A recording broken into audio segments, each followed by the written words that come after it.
Are there any other methods that you've used to improve your get on a call ratio? Because cold calling is not fun. What are you doing? Well, first of all, I want to challenge you. Cold calling can be heck of fun if you make it fun, right? You got to choose to be like, all right, I'm going for as many no's as I can possibly get. Let's grind it. They need to know you as a person, no matter what. No matter if you connect with them through social or they come to your website, the end game as a coach and consultant is that they say, hey, Mark, I like you. The other thing is, even if you personally are not connected to someone who you want to connect with, someone you know knows someone who's connected with someone who's connected with someone who's connected with that person. It's the whole premise of LinkedIn in the first place. Don't forget to mind the connections of your connections and ask for introductions.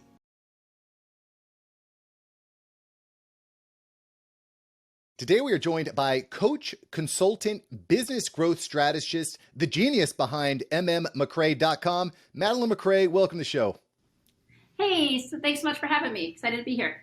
Yeah, Madeleine, it's my pleasure. I love what you're doing online. You're using some really unique marketing strategies to market your coaching business. But before we get into all the details of how you're growing your business and helping clients, I'm always interested in that aha moment. Because as coaches and consultants, we don't just get dropped typically into a bunch of clients in our lap. What was that aha moment where you're like, I'm on to something, I got to dig deep on this coaching thing?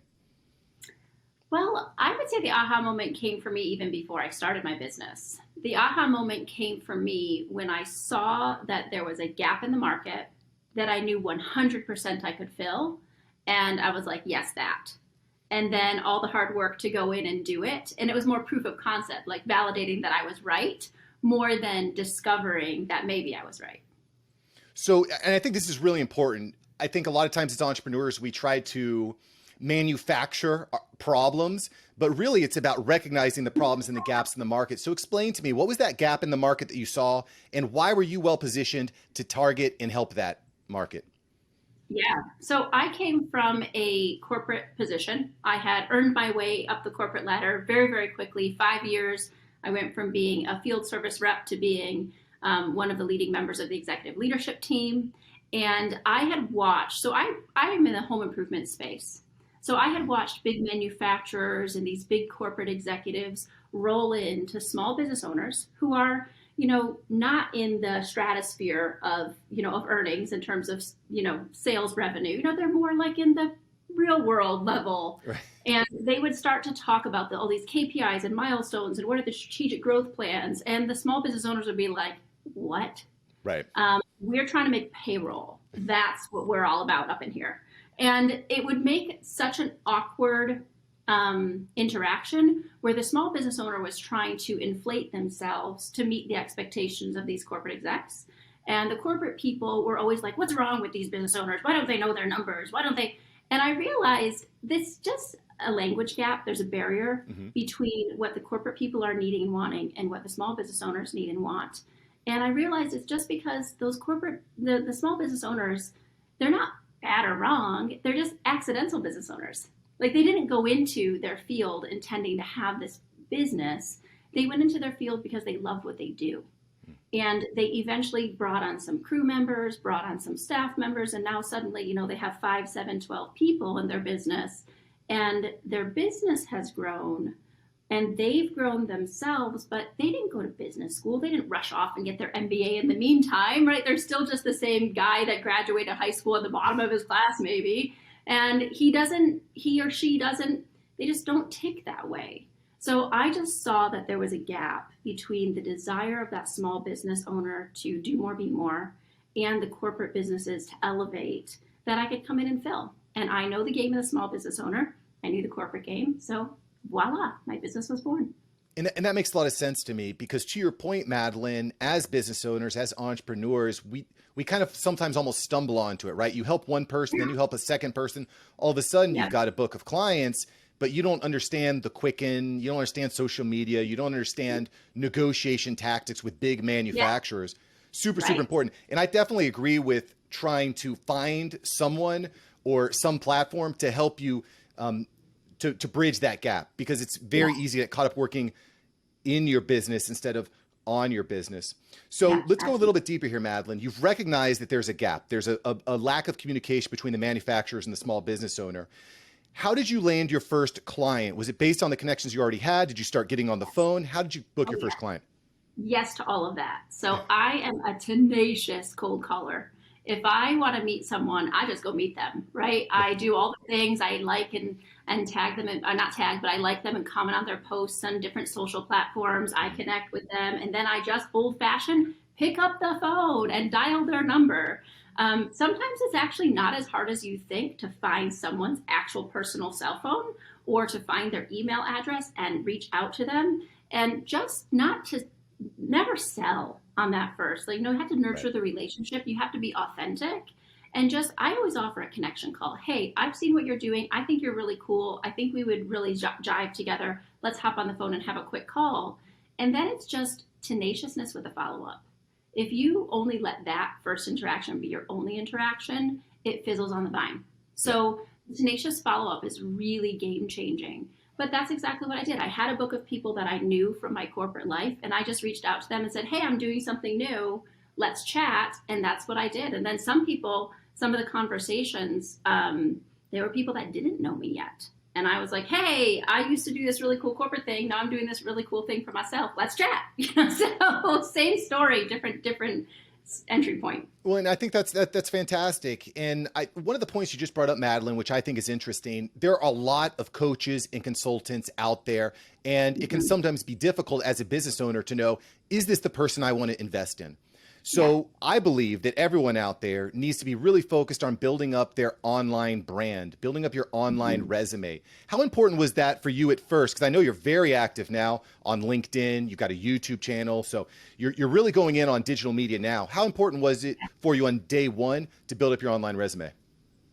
Day one, what was important was for me to have an online presence, right? Just to have something. And, you can say, I've had my business for 5 years. And in 5 years' time, things change dramatically, right? It's not as though there was a space and we had a lot of room to, there wasn't TikTok 5 years ago. There wasn't there wasn't Clubhouse 5 years ago. There weren't all these things where every current entrepreneur or new entrepreneur now has so many choices. So I knew I needed to have a web presence. So LinkedIn and my website became primary, but Facebook was also pretty real for me. Instagram has never been my jam. I'm not good on it. It's not my jam. Take beautiful pictures. I can't coordinate colors. I can't seem to figure it all out. So I started with what I knew. I already had a LinkedIn presence for my corporate life. I already had a Facebook presence for my personal life. And so I started with what I had and with what I knew. And then I built a website. And then after that came the YouTube. And then after that came the podcast interviews, et cetera, et cetera. Well, I think that's smart. And that's a concept, Madeleine, that comes up time and time again on this show, because it's very easy to get caught up in that shiny new carrot and that dangling carrot that's right out there. There's always a shiny new app, and there's a balance between sticking to what you're best at and what you know, and also trying that new thing and really diving deep. So before we get into the marketing and how to promote your offer and how to find more people, I do want to talk a little bit about how you deliver your offer, because this is another problem that coaches and consultants get into. There's only one Madeleine.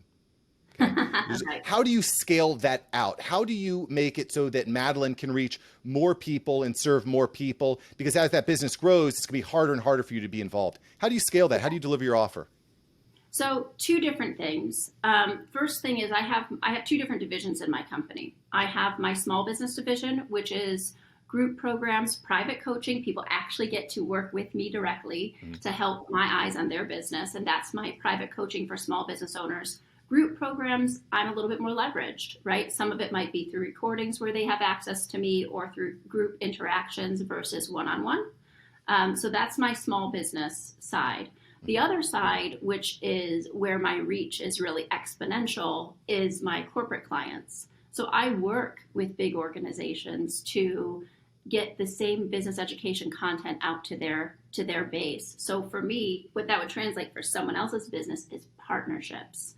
Find people who have large audiences, who complement what you do, or who sell to the people you sell to, And it has to be complementary or completely different, a completely different service offer, and give, right? Teach for their audiences. That's the way you can get really leverage. And I get paid to do that, right? I don't do that for free. It's a significant part. We private label our content for other people, and that helps them grow. Remember, I talked about that gap between the corporate business owners or the corporate executives and the small business owners. We fill that gap with our content, and they pay us to do it. So that's how we leverage ourselves, by dividing the business into two different categories and building offers that are scalable in both categories. Yeah. And so this is interesting because you've got, like you said, two divisions of your company, which to me almost makes it more complicated, right? Because now you need to know, because the corporate client has a completely different set of needs than that mom and pop small business. 100%. Mm-hmm. I would imagine did you start out serving both clients, or were you working with one, then you ended up saying, I can be a liaison and connect people? How did that evolve? Oh no, day one, I worked with both. Wow. Bold and ambitious, that's my jam. So the way that I started off was I sold the corporate client a product that was designed for the small business owner, that the small business owner also paid for. So it was a double dip that served everyone. So the corporate client made a big investment and the small business client made a small investment, but they got to leverage it through their brand. So we private labeled my content for them and use them to sell through. Interesting. So, I mean, I'm all about repurposing and getting the most time, the most value for your time. I mean, that's exactly what I do here. So this video interview is going to be distributed across 7 or 8 different platforms. It's going to be redistributed into dozens and dozens of pieces of content. So I'm all on board with maximizing your time. And listen, y'all, if you want more tips on how to grow your coaching business or to stop working in, but on, you definitely want to check Madeleine out at MMMacRae.com. So Madeleine, I really want to talk about something that I'm very excited about, and it's really my passion, is how to develop attention, how to reach more people. And I think a lot of people get this wrong. One of the methods that you're using now is guesting on podcasts just like this. What are some other ways that you're reaching new clients and leveraging the power of social media to reach more people? What are you doing?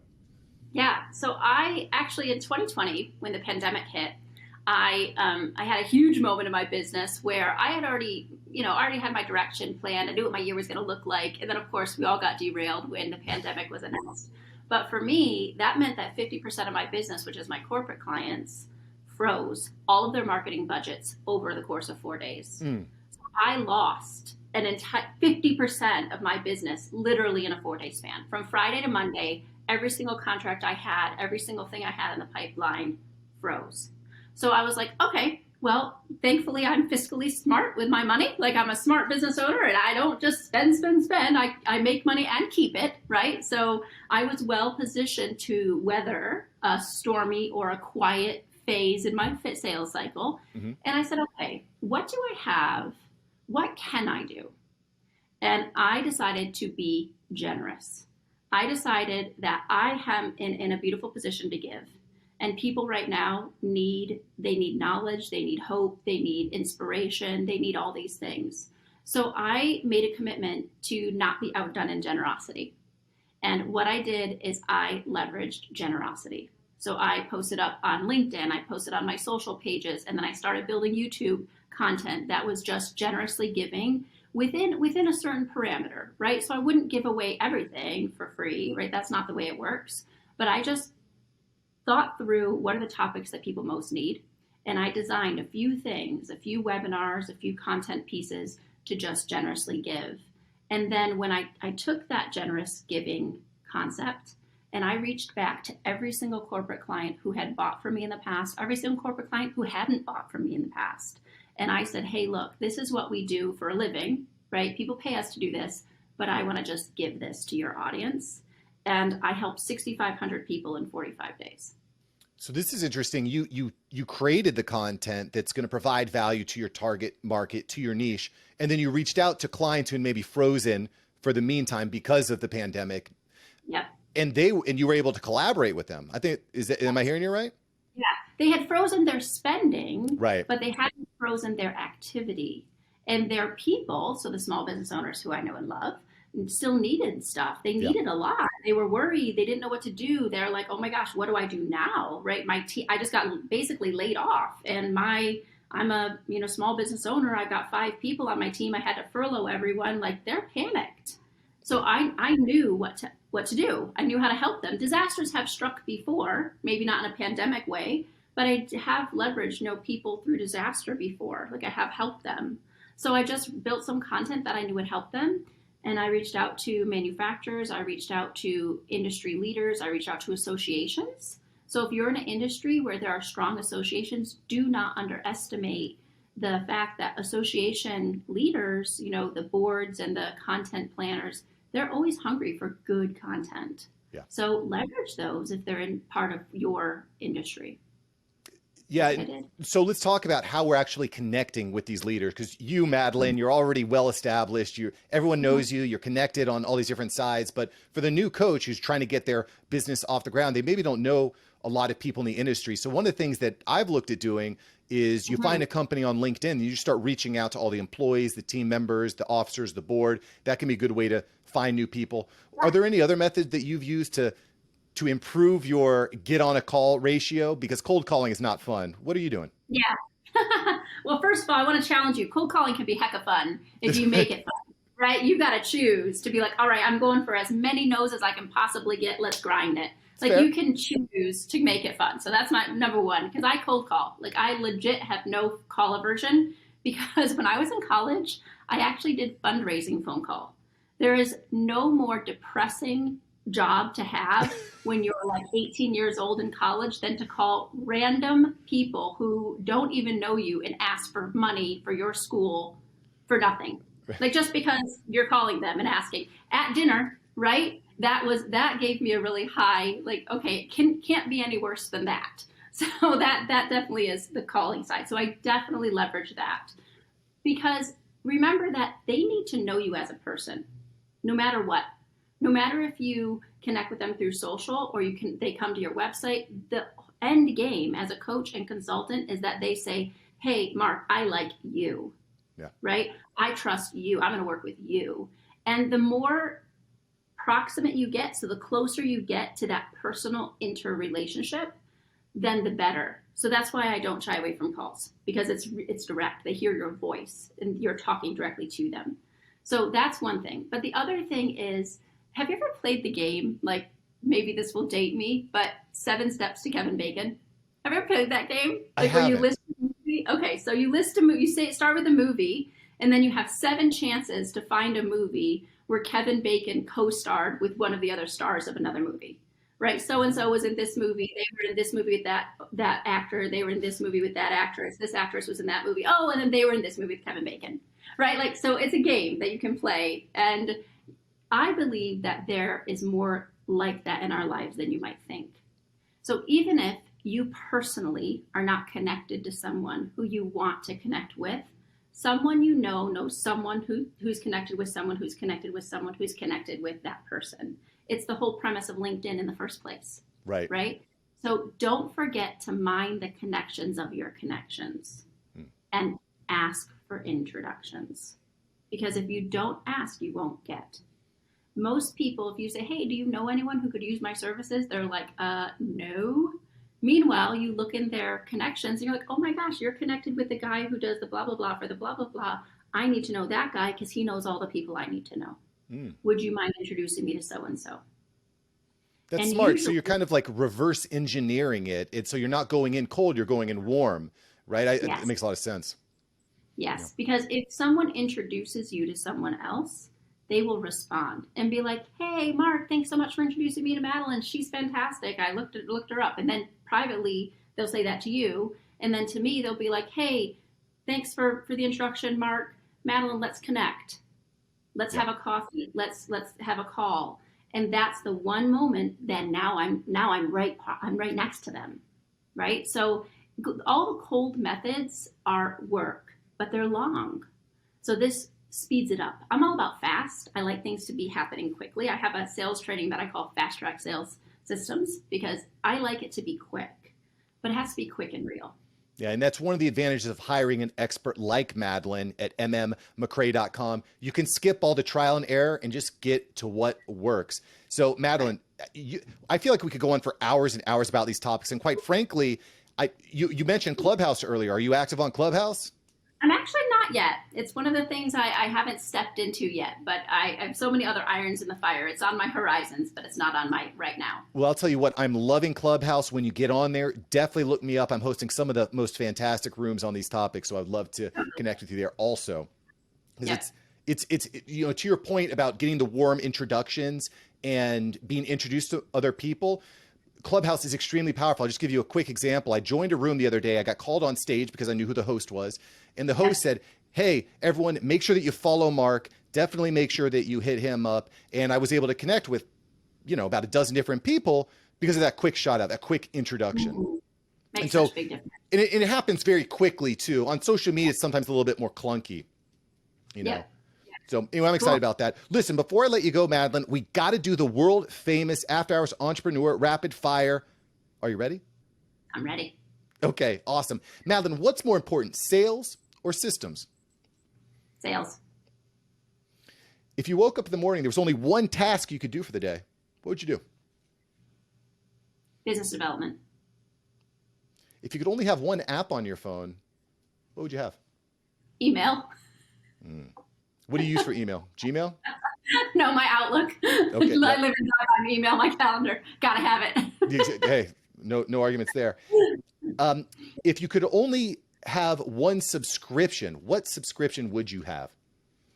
Ooh, what a good one. Ooh, that's so hard. I have so many, right? I understand. Ooh, that's unexpectedly tough. You're really stumping me on that one. I'm going to say Active Campaign. That's my subscription that I use for my email communications. That's my list. Yeah, deliverables, all that. Good. Yeah. And a final question here for you. If you had 10 seconds with yourself 10 years ago, what would you say? Show yourself a little grace. Be easier with yourself. Don't be so hard on yourself. Words of wisdom. Madeleine, thank you very much for sharing your expertise on the show today. My pleasure. Thank you so much for hosting me. I'm glad you enjoyed this episode. I've got several other episodes right here for you. Smash one of these videos to make sure that you don't miss out on the tips, tools, and tactics of industry experts. Let's take that side hustle full time. Smash one of these links.